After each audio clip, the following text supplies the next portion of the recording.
신의 없는 세상, 오늘 몇 강입니까? 25강 하겠습니다. 152쪽입니다. 할리크의 글입니다. 할리크, 토마시 할리크. 소제목, 수많은 가명 속의 신. 이게 무슨 뜻일까요? 가명. 실명이 아니라 가명이라고 하는 건데, 그러니까 이런 거겠죠. 기독교 안에는 그 하나님이 실명이잖아요. 근데 하나님이 그 실명 안에만 담기는 건 아니란 말이에요. 다른 이름으로 신성이 있다. 그걸 얘기하려고 하는 것 같습니다. 그 삶의 깊이, 그를 따라가는 그런 삶, 그런 생각, 뭐 그런 것들을 가리켜서 수많은 가명 속의 신, 이렇게 표현한 것 같습니다. 뭔지는 잘 모르겠어요. 지금으로서는. 하여튼 그렇게 좀 추정이 되는데 읽어보도록 하겠습니다. 인본주의 심리학자 에릭 프롬과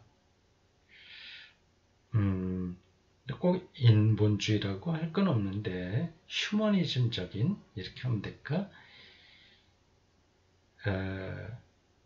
어쨌든 에릭 프롬과 그리스도교 실존주의 철학자 가브리엘 마르세, 프랑스 사람이죠. 앞서 말한 마틴 부버와 여러모로 비슷한 분류를 제시했다. 마틴 부버는 나와 너, 이 관계를 중요하게 생각한 겁니다. 그들은 소유의 세계와 소유, 여기 괄호로 독일어 단어가 들어있습니다. 하벤은 갖고 있다는 동사인데 그거를 이니셜을 대문자로 써갖고 명사처럼 사용했네요. 소유의 세계와 존재의 세계, 존재, 자인. 이 에릭 프롬의 책 제목이 바로 그거죠. To have or to be. 소유냐, 존재냐. 이건 제가 간혹 인용하는 그런 용어입니다. 이런 분류는 종교에도 적용될 수 있다. 한편으로 신앙과 종교적 확신과 심지어 신 자체를 차지하려는, 자기가 딱 독차지하는 거죠. 이런 게 한국 기독교에는 많이 나타나죠. 굉장히 독단적이죠. 독선적이고. 그걸 어떻게 뛰어넘어야 될지 참 안타깝습니다. 답답하기도 하고. 즉, 신앙을 소유하려 드는 종교가 있다. 반면 신앙 속에 존재하려 하는 종교도 있다. 소유하는 종교가 있고 존재지향적 종교가 있는 거예요. 신앙을 이처럼 실존적이며 역동적으로 이해한다는 것은 존재하는 방식이죠. 깊은 곳으로 가는 길을 끊임없이 모색하는 것을 의미한다.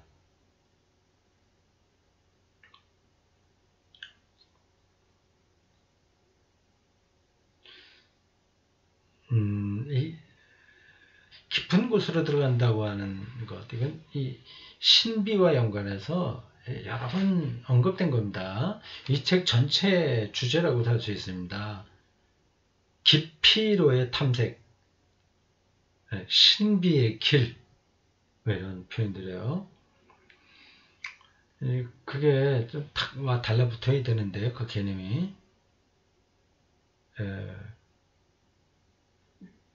예를 들자면 이런 겁니다. 꽃 한 송이 있잖아요. 아주 예쁘다. 아유, 저 정말 예쁘네. 꺾어다가 우리 집에 꽃병에다 꼽아야지. 이렇게 생각할 수 있습니다. 이제 소유하는 거죠. 근데 어떤 사람은 그 꽃과 자기를 그렇게 꽃을 대상화해 갖고 내가 어떻게 처리할 수 있는 그 대상으로 생각하는 게 아니라 그 꽃이 있으면 내가 존재하는 거예요. 그 꽃과 나와의 관계의 깊이로 들어가는 겁니다. 그러니까 내가 따로 있고 꽃이 따로 있는 게 아니라 더 나아가서는 꽃과 내가 하나가 되는 거죠.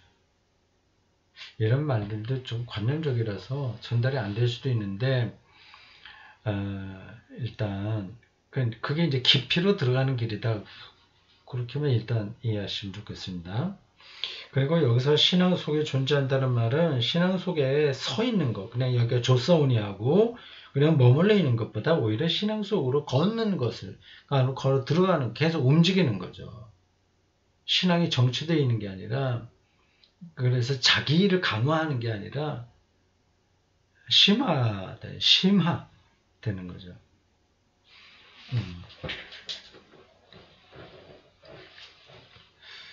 때로는 나는 여기에 서 있어. 다른 도리가 없어. 라고 말할 수밖에 없는 순간들이 있다. 어떤 절벽을 느끼는 거죠. 깜깜한 세계를 느끼는 거죠. 백척간두 같은 데 올라선 느낌이죠. 꼼짝할 수가 없는 그런 순간이 있습니다. 그러나 때로 자신에 대해 나는 진리입니다. 라고 말하는 인간이, 그건 예수를 가르치죠. 진리라고 말하는 인간이 또한 길이요 생명입니다. 라고 말했음을 기억해야 하는 순간들도 있다. 어마어마한 진리 앞에서 깜깜한데 그러나 곧 그는 길이니까 가야 되는 거죠. 생명이니까 움직여야 되는 거죠. 신앙의 진리는 정지 상태, 죽은 돌 같은 부동 상태가 아니라 하나의 길이다. 도죠, 도가 더 비상도, 뭐 이런 도덕경에 나오는 말이 있지 않습니까? 도. 신앙은 삼자체처럼 역동적이다. 얼마 전 심리학자들은 놀라운 결과를 확인했다. 종교적으로 신을 믿는 사람들이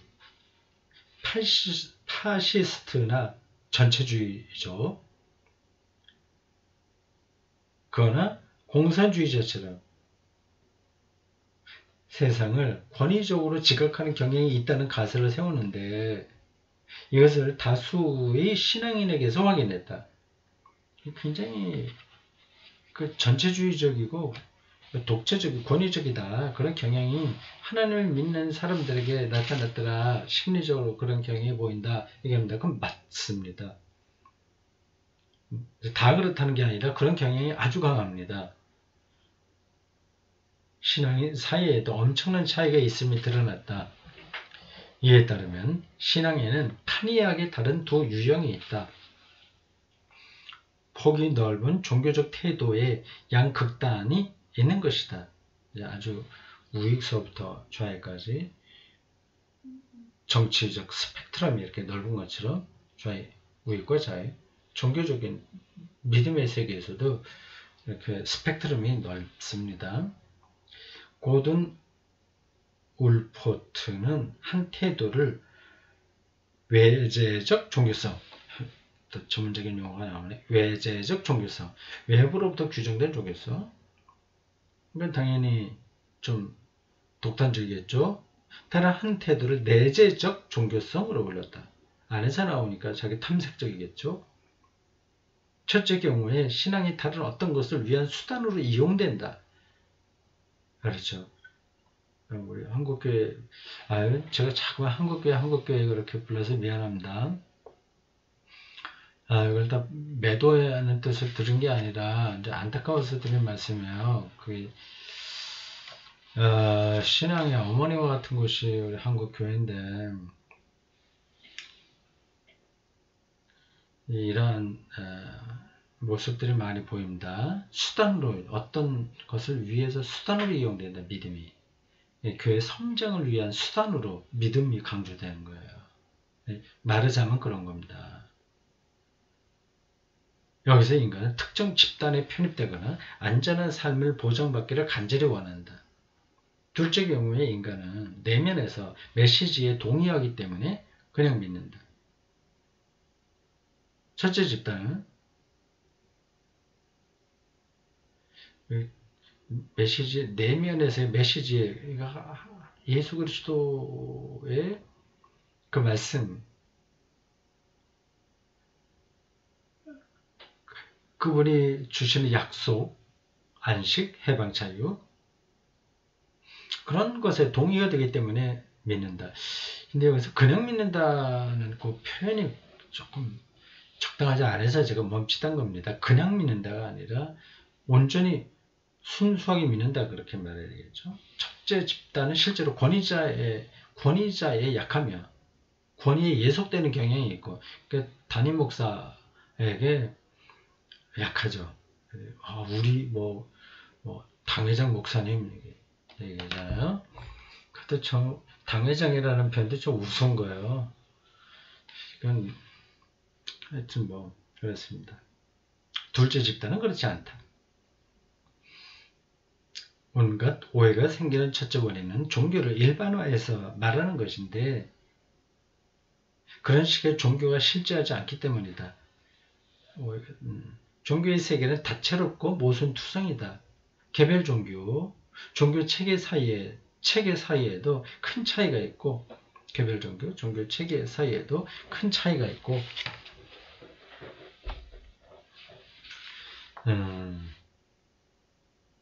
그런 체계 내부의 개별 지향 사이, 그리고 여러 나라와 문화에 속해 있는 그런 지향의 옹호자 사이에도 큰 차이가 있다.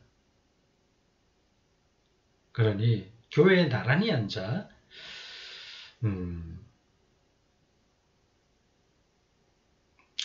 같은 성경 구절을 함께 외우는 사람들이 신앙 체험에 대한 이해에서 뜻밖의 차이를 보이는 일도 드물지 않을 것이다.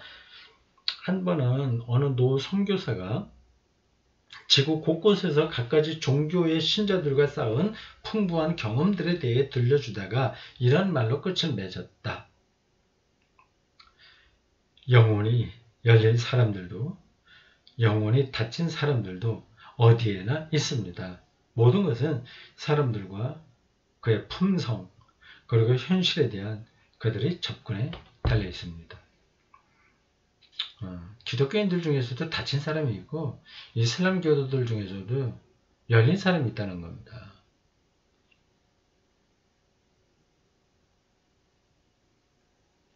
사람들과 그 사람이 어떤 사람이냐 하는 거하고, 그들의 품성, 그리고 그 현실에 대한 접근, 현실을 어떻게 이해하느냐. 그런데 노 선교사는 결국 종교적 상대주의에 도달해야 하지 않았을까?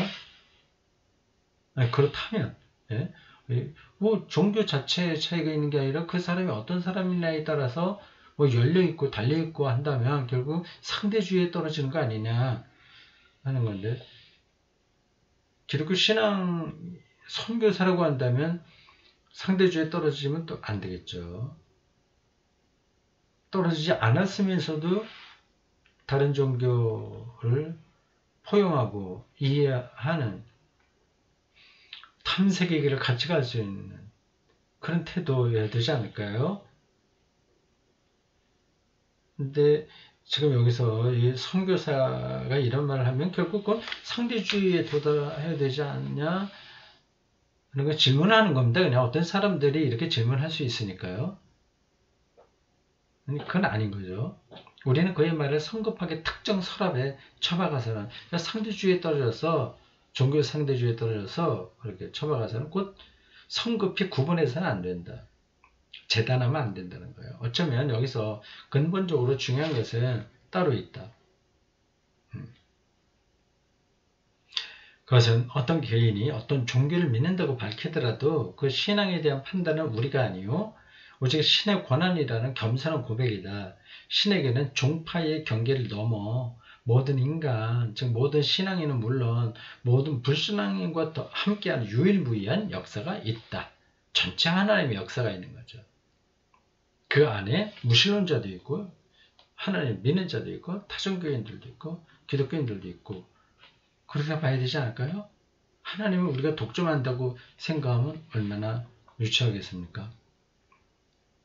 우리는 그리스도교 설교대에서 우리는 무슬림과 같은 그런 신을 믿고 있지 않습니다 라는 말을 들을 때가 있다. 그리스도인들이 사도신경의 첫 문장을 진지하게 여긴다면 나는 전능하시어 하늘과 땅을 지으신 하나님을 믿습니다. 아니에요. 나는 전능하신 아버지 하나님, 천지의 창조주를 믿습니다. 그 말을, 문장을 진지하게 여긴다면 우리가 하나의 신을 고백하고 있음을 알아야 할 것이다. 그 신은 그리스도인과 무슬림의 신일 뿐만 아니라 무신론자와 나비와 별들의 신이기도 하다. 이런 건 제가 종종 얘기했죠. 신은 하늘과 땅에 온 피조물의 유일한 창조주다. 우리는 지엽적이며 특수한 우상을 믿지 않는다. 그런 우상이라면 우리가 독점할 것이고 우리 일족의 경계를 넘어가면 아무런 더 이상 힘을 쓰지 못한다. 우리의 차이는 신에 대한 견해에 있는데 신에 대한 우리의 개념이 서로 다른 것이다.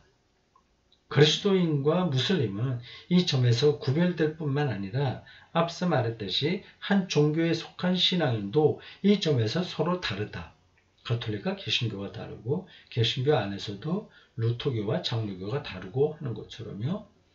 자신의 고백에 충실한 태도를 보이는 것은 종교의 근본 조건이다. 그러나 우리가 고백하는 진리에 대한 신앙이 타인들의 종교를 악마화하며 지지해야 할 만큼 정말로 악마화하며 지지해야 왜 이래 문장이 악마화할 만큼 정말 그렇게 약할까? 단순히 차이만 확인하는 것 말고 그들이 신에게서 얼마나 가깝거나 얼마나 먼지 자신에게 판단할 만큼 우리가 그들의 믿음을 이해할 수 있을까? 이해할 수 없는 거죠. 이런 점에서 이 사람이 이 소제목을 수많은 가명 속의 신이라고 했군요. 이걸 동의합니다. 성경은 성령이 불고 싶은 대로 분다고 말한다. 신이 어떤 방식으로, 어떤 가명으로, 다른 이름으로 한 인간에게 말을 걸 것이며 또한 그 인간이 어떤 방식으로 신에게 답할지는 오직 신만 안다. 성령만 안다. 신은 얼마나 환상적이며 독창적인지 우리의 상상을 훨씬 뛰어넘는다. 이렇게 말하면 종교 상대주의에 빠지겠냐 하는 겁니다. 그러진 않다는 거죠. 그러나 이렇게 열리는 게 중요한 거죠. 여기에 대해서 저도 동의합니다. 저도 그러한 관점에서 많이 얘기를 했어요. 다음 소제목, 개방, 사랑, 자유. 소제목이 굉장히 문학적이네요. 헤르만 류베는 이렇게 얘기했다고 하네요. 접근 불가능한 것과 관계를 맺는 것은 종교 외에 없다라고 썼다. 근대의 종교가 겪은 위기는 부분적으로 근대인들이 과학과 기술이 모든 것을 마음대로 처리할 힘, 자연과 역사를 지휘할 힘을 줄 거라는 생각에 빠져서 초래된 게 확실하다. 사람들이 과학, 기술 여기에 매몰돼서 종교를 등한히 그걸 좀 의미 없다고 생각한 거죠. 나는 공산주의 시대에 학교에서 이런 노래를 불렀던 게 아직 기억난다. 우리는 바람이 언제 불고 비가 언제 내릴지를 명령한다. 과학으로 그렇게 하겠다는 거죠.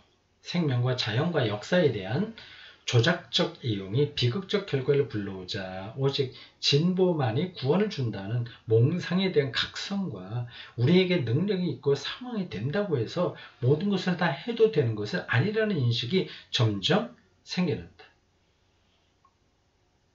이미 사도 바울은 우리가 모든 것을 할 수 있지만 모든 것이 다 잘 되지는 않는다고 썼다.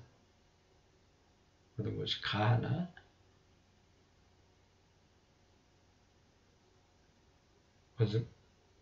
뭐라고 그랬죠? 정확한 문구가 생각이 안 나죠. 이런 뜻으로 얘기했습니다. 우리는 자유라는 커다란 이상에 똑같이 중요한 다른 개념, 즉 책임의 개념을 덧붙일 필요를 깨닫는다. 인간의 과학을 잘 발전시켜서 이게 진보잖아요. 이 세상을 파라다이스로 만든다? 이건 환상이죠. 윌리엄 호이는 책임, responsabilitas 라틴어로 되는데 영어로도 비슷합니다. 이런 단어로 고전 라틴어 중에서도 중세 라틴어에서도 발견할 수 없으며 이 개념이 중세 그리스도교 사상에 낯설다는 점에 주목한다. 이건 나중에 들어온 단어고요. 이 개념은 계몽주의적인 포스트 그리스도교 사상에 이르러서 계몽주의, 포스트 그리스도교 사상의 관계에 제가 설명하지 않아도 되겠죠. 기독교 이후가 된 겁니다. 계몽 사상에 의해서. 특히 미국 헌법 제정자들의 주의에서 필요로 하게 된다. 다시 말해 책임이라는 개념은 그리스도교 신앙의 특정한 본질적 관점에 대한 세속적 대체물이다.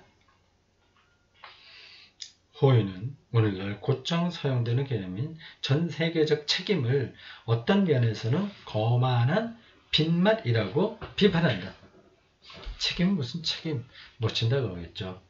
이것으로 인간은 정말 자신의 권한이 아닌 것은 요구하지 않는 걸까? 이것으로 인간은 신에게 의스되지 않는 걸까? 토마스 아퀴나스는 신조차도 우리에게 당신 계명을 지킬 책임을 감당할 수 있을 만큼만 지운다고 강조했다. 다시 말하지만 그리스도인은 자신의 이성과 자신의 양심에 위배되게 행동해서는 안 된다.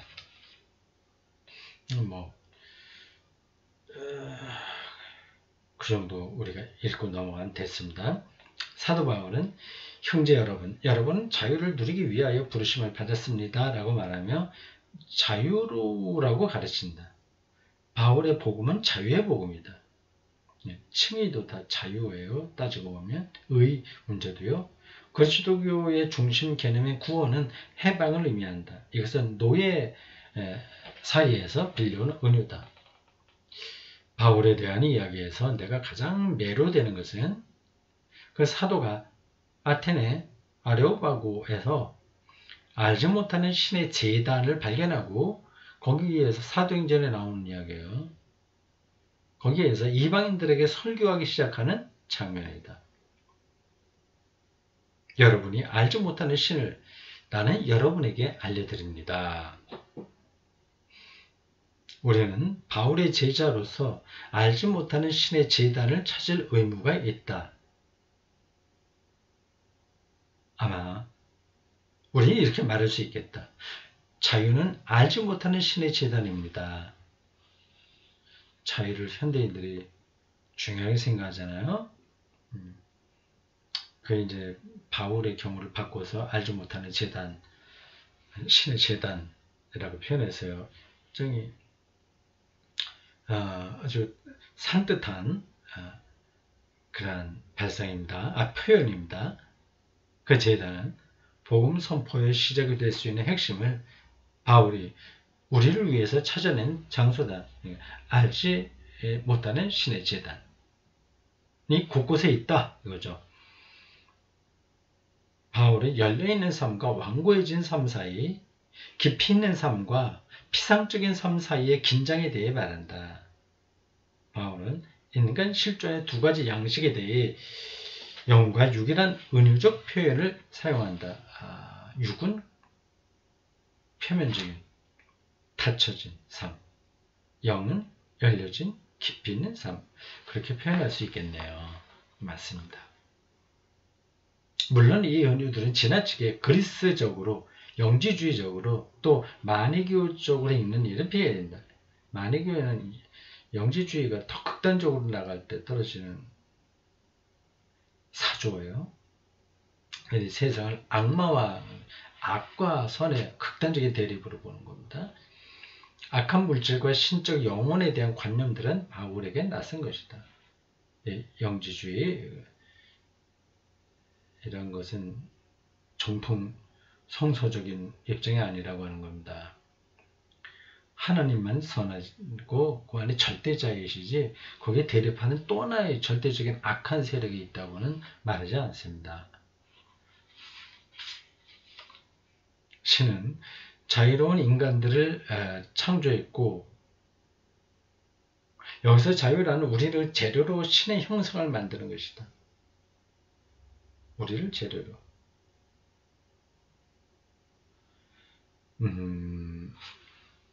재료. 아리스토텔레스 개념은 진료인데요. 똑같은 얘기입니다. 네. 우리를 재료로, 진료로, 신의 형상, 형상과 진료 관계예요.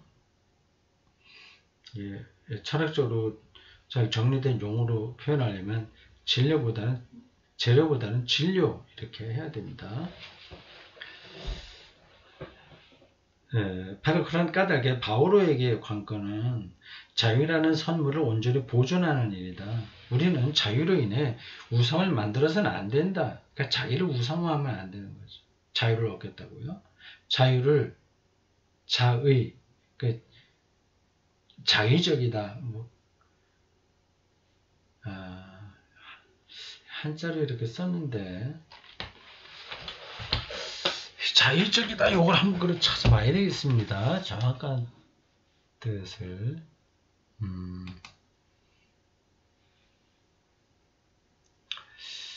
잠깐 저 보겠어요. 기다려 주십시오.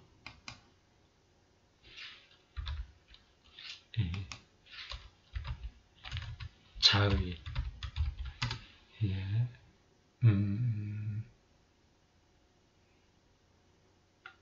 그래, 맞아요. 제멋대로 하는 생각. 제멋대로 하는 생각.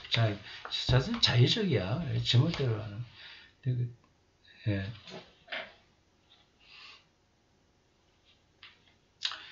자유를 제멋대로 하는 거, 전행과 혼동해서는 안 된다. 우리 시대에는 많은 사람들이 바로 그렇게, 다시 한번 우리 촬영하는 화면을 올려놓고요.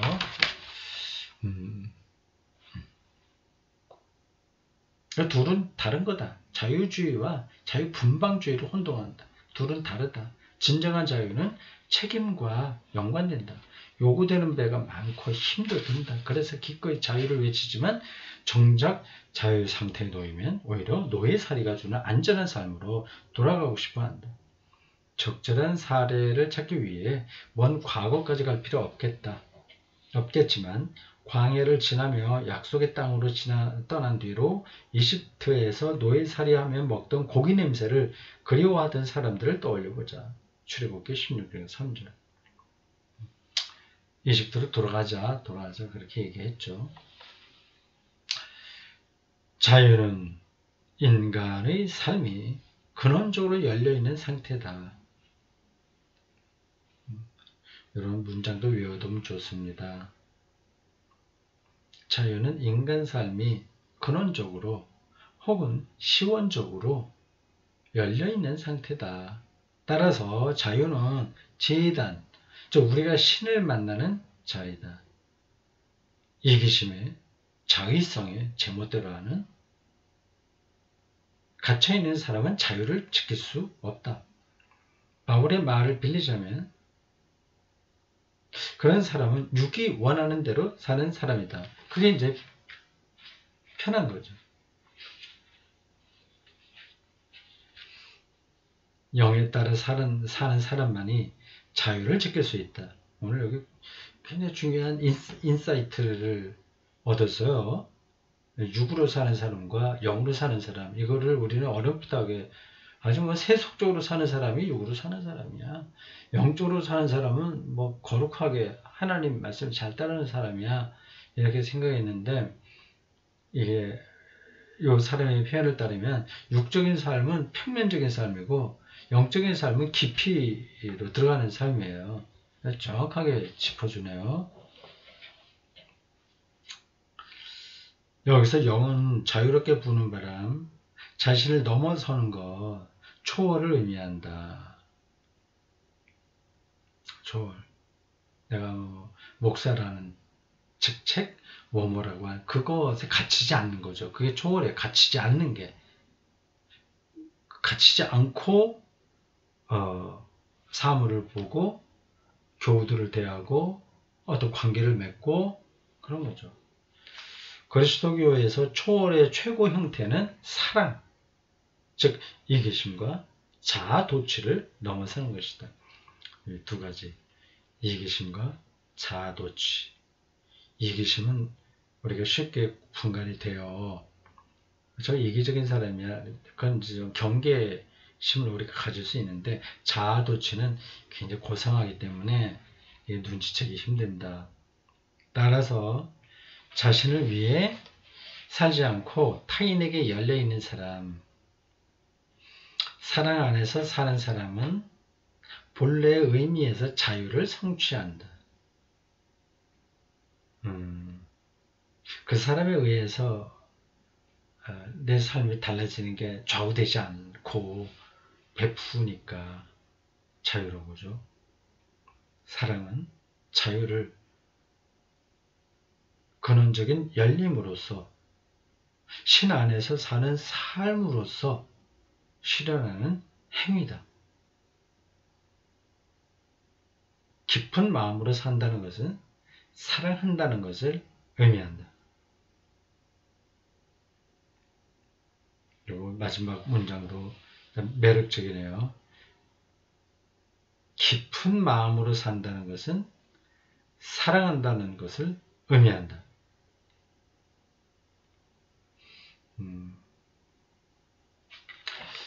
자, 좋습니다. 오늘 여기까지 하겠습니다. 수고했습니다.